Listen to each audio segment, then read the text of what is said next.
dessa noite findará.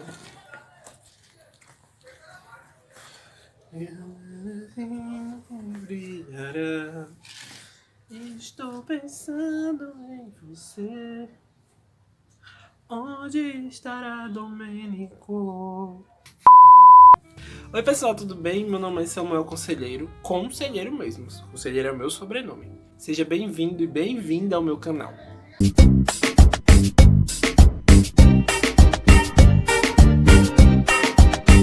Então, como eu prometi há vários eternos vídeos atrás, eu iria fazer um vídeo sobre o meu segundo estágio. Eu fiz o primeiro vídeo sobre o meu primeiro estágio. Vocês podem conferir ele, eu vou deixar aqui em cima nos cards. Eu tô apontando pra cá porque eu tô fiel que é aqui do lado de cá, mas eu tenho dúvidas. Então vai ficar aí nos cards, em algum lugar dessa tela.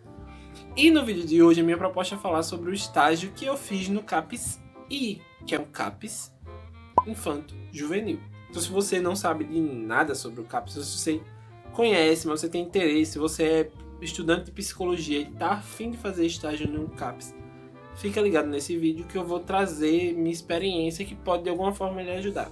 Primeiramente, para você entender um pouco como é que foi que eu consegui esse estágio no CAPS I e enfim, como é que foi esse processo, eu aconselho vocês verem o meu vídeo explicando como eu consegui o estágio no hospital. Que aí esse vídeo vai explicar exatamente como foi todo esse processo de entrar no hospital e conhecer o hospital e conseguir esse estágio. Foi basicamente o mesmo processo no CAPS I. Então se você tem essa dúvida, volta aí no último vídeo que eu postei. Mas vindo para o assunto do vídeo atual, inicialmente eu queria explicar um pouco o que é o CAPS I. Os CAPS eles existem alguns. Existe o CAPS, que é para adulto, e tem um CAPS AD, que é de álcool e outras drogas, porque para muita gente não sabe, mas a pasta de saúde mental do governo federal, ela compreende também a política de álcool e outras drogas. É uma política que ela vem junta, a de álcool e outras drogas e a da saúde mental. Por isso que existe o CAPS AD, Centro de Atenção Psicossocial, álcool e outras drogas. E o CAPS I, pela essa lógica, é um Centro de Atenção Psicossocial Infanto-Juvenil, ou CAPS I ou CAPS I. Eu gosto de falar CAPS I porque é mais fácil, mais rápido de falar. Mas é CAPS I, que é CAPS, que é Centro de Atenção Psicossocial Infanto-Juvenil. Essa modalidade é um instrumento que surgiu a partir da reforma antimanicomial. Foi uma proposta, uma alternativa de tratamento ao modelo anterior, que era o modelo de enclausuramento. Se você tem alguma dúvida em relação a esse processo antimanicomial, como é que se deu, do que é que eu estou falando, o fim dos hospitais psiquiátricos, se você tem alguma dúvida em relação a isso, eu recomendo o @psiconselheiro, que é uma pessoa formada em psicologia, assim, muito legal, que eu particularmente conheço muito bem, ou talvez não, e que traz um pouco sobre isso lá num vídeo que está postado lá. Então eu recomendo esse vídeo para vocês. Mas voltando para o assunto daqui, que também tem relação a isso que eu acabei de recomendar, todo CAPS tem em sua proposta ser uma casa ou parecer-se com uma casa e ficar em um lugar que seja central. Ou seja, todo CAPS ele tem como finalidade fazer com que essas pessoas em sofrimento psíquico transitem pela cidade e que as pessoas vejam essas outras pessoas, porque o serviço manicomial, os hospitais psiquiátricos, eles ficavam instalados em lugares distantes da população.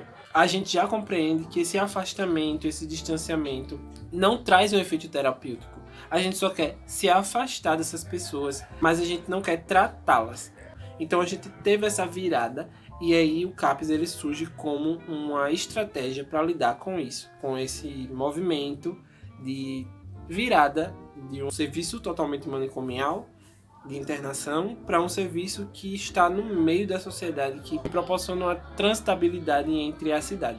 E aí eu quis me aproximar do CAPS I. No meu estado só existe um CAPS I para o estado de Alagoas inteiro. A gente tem uma população de quase 3 milhões, hoje já são 3 milhões de pessoas, mas que só existe um CAPS Infanto-Juvenil. E esse CAPS ele recebe praticamente a demanda de Alagoas inteira. Já quebra um pouco com essa noção que eu falei, né? Porque o CAPS ele também tem essa proposta de ser o mais próximo possível da pessoa, da usuária, do usuário. E tem muita gente que precisa se deslocar de distâncias gigantescas para chegar lá. Mas eu vou falar do CAPS que eu fazia estágio. Esse CAPS ele tem algumas psicólogas, eu vou falar psicólogas porque eu lidava com elas, mas também tem psicólogos que ficavam no horário pela manhã. Essas psicólogas e esses psicólogos trabalhavam com grupos terapêuticos. A ideia do CAPS é que existiam grupos terapêuticos e eram grupos terapêuticos muito profissionais, ou seja, a psicóloga dialogava com a enfermeira, dialogava com a TO, dialogava com o profissional que ensinava arte, e aí pensavam-se estratégias, ou melhor, itinerários, como a Lumena gostaria de falar agora nesse momento, que compreendessem todos esses espaços. Geralmente acontecia um grupo com os adolescentes e as adolescentes, e eu vou falar adolescentes e as adolescentes porque era o que eu lidava diretamente. Às vezes estava acontecendo esse grupo com eles e elas, ao mesmo tempo que estava acontecendo um grupo com a artesã e as mães e os pais, os responsáveis. Perdi as contas de quantas vezes a gente fez trabalho interdisciplinar. Psicologia junto com a TO, a psicologia junto com a educação física. E aí a gente vai construindo no CAPS, essa é a proposta, de ser algo inter e multidisciplinar.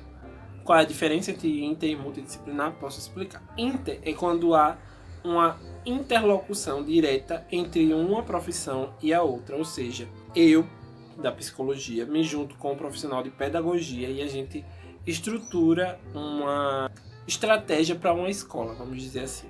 Então esse é um trabalho interdisciplinar. Eu e ele estamos fazendo juntos, ou eu e ela estamos fazendo juntos.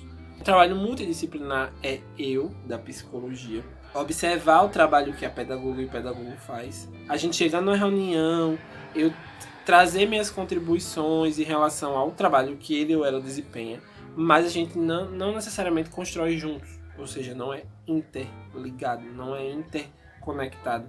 É algo que é multi. São várias, mas que não estão diretamente relacionadas, ou que estão relacionadas diretamente, mas que não trabalham uma relação mais direta, no sentido de estar trabalhando juntos, em conjunto. Mas voltando ao CAPSI, o trabalho ele era desenvolvido dessa forma, eram estruturadas algumas temáticas para o grupo de adolescentes.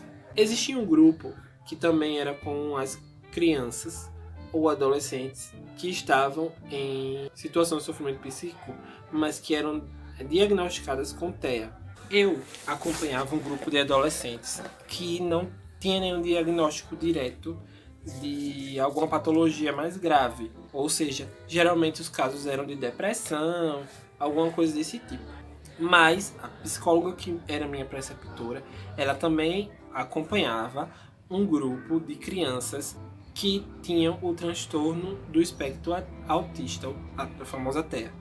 Por conta disso, esse outro grupo tinha um outro funcionamento, mas basicamente o funcionamento dos grupos se dá da seguinte maneira. A psicóloga, juntamente com a terapeuta ocupacional, que é esse o trabalho multidisciplinar, que eu ouso dizer que é um trabalho interdisciplinar, elas, todo início de ano, se reúnem e pensam o calendário, e aí pensam atividades específicas para cada dia, considerando também datas especiais. Então tem o dia separado para o Dia das Mães, o dia separado para o Carnaval, o dia separado para São João, enfim, datas especiais que são pensadas juntamente com esse processo terapêutico. E aí, o que é desenvolvido durante as semanas é um grupo que se encontra e são feitos processos grupais com esses grupos baseados nas temáticas que foram pensadas. Geralmente esses processos grupais já foram utilizados, eles são retirados de livros didáticos que trazem maneiras de trabalhar com esses processos grupais, mas também é uma demanda orgânica que vem a partir dos pais e das mães. Toda semana tinha o grupo com os adolescentes e as crianças, com essas temáticas que foram pensadas anteriormente. Porém, na primeira semana de todo mês tinha um grupo família, que aí vinham as responsáveis e os responsáveis, e elas e eles traziam como é que estava sendo o processo terapêutico, o que eles observavam, e elas observavam em relação à evolução desses adolescentes. E a partir desses relatos, a psicóloga e a terapeuta ia também pensando novos temas, algumas coisas que vinham a partir dessas reuniões. Ou também das reuniões com os adolescentes e as adolescentes. De repente surge algum tema espontâneo que precisam ser discutidos nesse espaço. Além disso, há uma escuta individualizada, que acontece com situações específicas, demandas específicas que acabam aparecendo E aí algumas adolescentes e alguns adolescentes preferem falar no espaço individual. E o que é que eu fazia enquanto estagiário nesse espaço? Eu acompanhava os grupos, escutava e estava participando dos grupos. Vez ou outra eu fazia alguma contribuição. E depois, no pós-grupo, a gente conversava como é que tinha sido a impressão da gente, como observava algumas evoluções de alguns participantes e algumas participantes, de temas que já foram tocados antes e aí vinham de outra forma mais pra frente. E isso que me fascina muito nessa época da vida que é a adolescência. As coisas são muito dinâmicas, algo que está agora, daqui a pouco já é um outro assunto, tem um outro peso.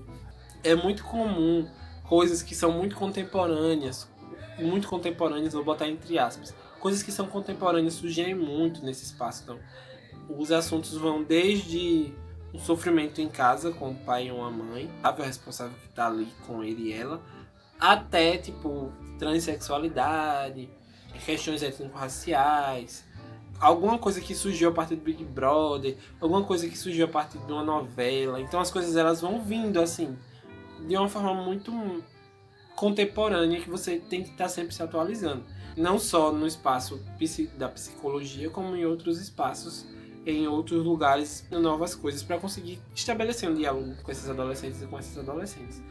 O trabalho é basicamente esse e tem uma finalidade terapêutica, que é observar quais são as principais queixas para trabalhar elas nesses grupos terapêuticos. E aí tem a intenção do próprio grupo auxiliar o próprio grupo, que é uma coisa muito interessante também que eu acho do trabalho, que é fazer com que o grupo se autogestione, que eles e elas também se encontrem entre si e vão estabelecendo suas redes de apoio. O serviço é a rede inicial, mas os adolescentes e as adolescentes, por estarem passando por coisas muito parecidas, acabam também se dando esse apoio, que é um espaço terapêutico, extraterapêutico, além do serviço que é oferecido. Então é um trabalho muito bom. Eu tenho muita saudade de estar lá nesse espaço. Eu queria falar que se vocês têm alguma dúvida, algum questionamento, vocês podem falar comigo, tanto aqui pelos comentários quanto na minha página Psiconselheiro. Eu vou estar muito feliz de responder essas questões. Aconselho quem tem essa aproximação com crianças e adolescentes, com a saúde mental, as discussões de saúde mental, se aproximar de um CAPSI, visitar, conhecer o CAPSI. Confesso que é um trabalho muito bonito e tem uma potência assim, muito grande. Eu que gosto muito da saúde pública, eu acho que é um espaço potente demais. Eu que sou muito próximo da saúde pública, do movimento da saúde pública, eu acho que é um espaço que evidencia diretamente a saúde pública e como o trabalho no SUS é muito incrível. Recomendo conhecer um CAPSI, fazer um estágio de repente. Não só você da psicologia, como eu falei, é um espaço multi, então se você é de uma outra área e caiu aqui de alguma forma, recomendo também que você faça o estágio no CAPSI. Se vocês gostaram, deixa o like aqui embaixo, se inscreve no canal, compartilha esse vídeo para alguém que você saiba que goste muito do CAPSI ou que não sabe o que é CAPSI, ouviu CAPSI, o que é isso? E aí acabou com essa curiosidade e eu espero que compartilha para alguém que tenha visto em algum lugar, tipo CAPSI, o que é CAPSI, o que é que significa. E você sabe que esse vídeo ajudaria bastante. E é isso, gente. Se inscreve aqui no canal, me segue lá no Instagram, a gente vai conversando sobre essas questões. Beleza? Espero que vocês tenham gostado, é isso. Tchau, tchau.